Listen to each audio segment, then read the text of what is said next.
এক যোগ্য ব্যক্তিকে যোগ্য সম্মান দিবি। ডাক্তারবাবু, তাহলে আমি শুভ কাজে ছেড়ে ফেলি। আমি বলছিলাম কি, এই 10 টাকা রাখো,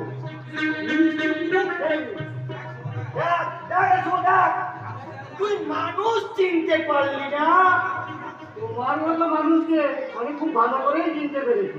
আচ্ছা বিশ্বনাথ, তোমার এই কারবারটা কতদিন চলবে বলো তো? কারবার মানে? আরে তুই আমাকে ইনসাল্ট করছিস। ইনসাল্ট তো নয়, ইনসাল্ট। ওই হলো। আরে এই মানুষগুলো বুঝতে পারলেই হলো। নিহাত তুই আমার মামুটা ভাই, তাহলে ডাক্তারবাবুর সামনে অপমান করা তোকে আমি বের করে দিতাম। কি বলে ডাক্তারবাবু? না না, শুভজিৎ তোমাকে অপমান করে না। আরে আপনি যখন বলছেন তখন আমি আর কিছু মনে করছি না। তাহলে আরেকবার জয়। কে ডাকলো? মনে হয় পেশেন্ট এসেছে।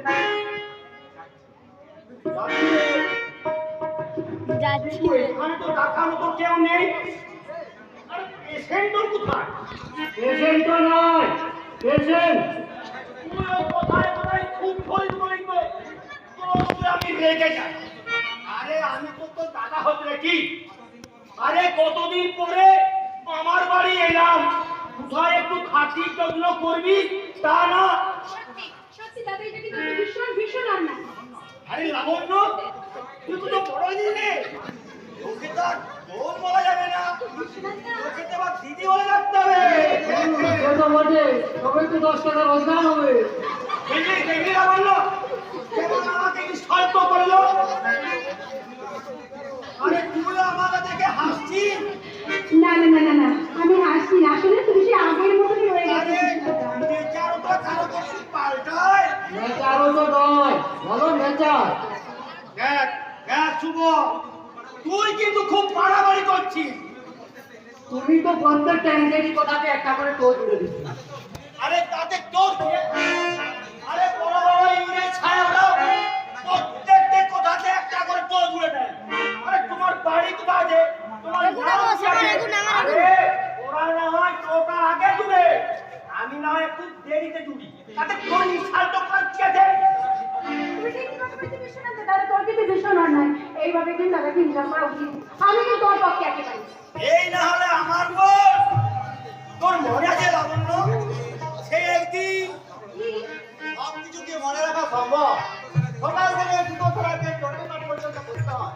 কে বলবে? হরিপদ। আরে হরিপদ না, আরে আমাকে চিনতে পারছো? আমি সেই মামার ভাগনা গো, মামার ভাগনা বিশ্বনাথ। এবার 10 টাকা রেডি করো। আরে মামা হলে তো ভাগনা হবে, এটা বুঝতে পারো না কি? যা বুঝতে পেরে যাও। আরে আমি তো ভাবলাম চিনতেই পারবে না। আসলে তুমি আমার থেকে বয়সে অনেক বড় তো। ট্রেন কিন্তু লাইনেই চলছে। বয়সের সঙ্গে চিনতে পারা কি সম্পর্ক, এটা ঠিক বুঝতে পারলাম। অত বুঝার দরকার নেই, তুমি চিনতে পেরেছ এইটাই যথেষ্ট। শোনো হরদা, তুমি কেয়ারটেকার যাই হোক না কেন, তুমি আমার দাদার মতো কিনা, এটা অস্বীকার করতে পারবো না। ট্রেন স্টেশনে ঢুকে গেল। তাহলে তোমায় একটা প্রণাম করি। ট্রেন দাঁড়িয়ে গেল। আরে এই তো চুপ করে দাঁড়িয়ে রয়েই গেল, কিছুই ছাড়ছে না দেখছি। হ্যাঁ ভেরি স্যাড, তোমার কি বলে আশীর্বাদ করি। লাবণ্য, হরিদা কোন যুগে বাস করতে বলতো? আরে এখনো বলে কিনা খালি হাতে আশীর্বাদ করবে। শোনো শোনো হরদা, এখন ছেটো, আরে ভেরি ভেরি ছেটো। আরে ওসব বলবে না, একেবারে ক্যাশ তাড়াতাড়ি 10 টাকা ছাড়ো। কিন্তু আরে এই নাও 10 টাকা, তুমি তাড়াতাড়ি ওকে দিয়ে দাও তো। আরে এই নিয়মটা কলিযুগের প্রথম থেকে চলছে, মাঝে করোনায় বন্ধ হয়ে পড়েছিল, আমি আবার নতুন করে চালু করেছি। মাল্টি ট্রেনের মতো এখন কটগেট হয়ে ট্রেন আবার চলতে শুরু করেছে। ঝিক ঝিক ঝিক ঝিক ঝিক। স্টেশনে দাঁড়িয়ে থাকা একেবারে অন্যায়। ট্রেন যখন চলছে আমি ট্রেনে চেপে পড়ি। হরিদা, তুমি আর দেরি করো না, তাড়াতাড়ি চলে টিকিটে উঠে পড়ো। 10 টাকা টিকিট কেটেছো কিন্তু, না হলে কিন্তু আরো 10 টাকা টিকিট কাটতে হবে। ঠিক বলেছো দিদিমণি, চেকার করলে আমার 10 টাকা ফাইন। আরে তুমিও চলে যাচ্ছ নাকি? হ্যাঁ ভাই, এই ট্রেনটা মিস করলে আর চলবে না।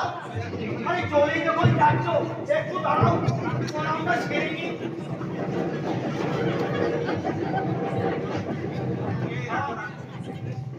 আমার ট্রেনটা কিছুতেই দাঁড়ালো না। এক্ষুনি ট্রেনে চালাবো। আর একটু হলো। আমিও পরে ট্রেনে যাচ্ছি।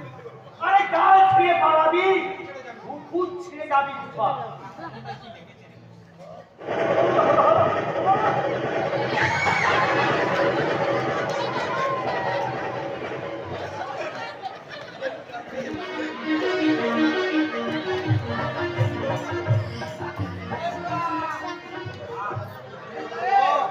কি যন্ত্রণা, কোমরটা ভেঙে গেল।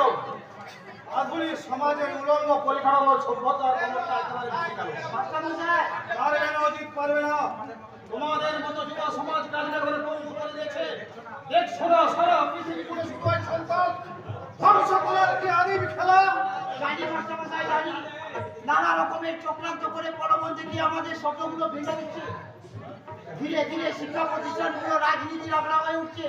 স্কুলের রাজনীতি, কলেজের রাজনীতি, এমনকি অঙ্গনওয়াড়ি, যেখানে ছোট ছোট বাচ্চারা একটু নির্ভর অক্সিজেন পেতে চায়, সেখানেও রাজনীতির বিষাক্ত দমকা ঝোড়ো হাওয়া তাদের পবিত্র আশিকে এক মুহূর্তে থামিয়ে দেয়।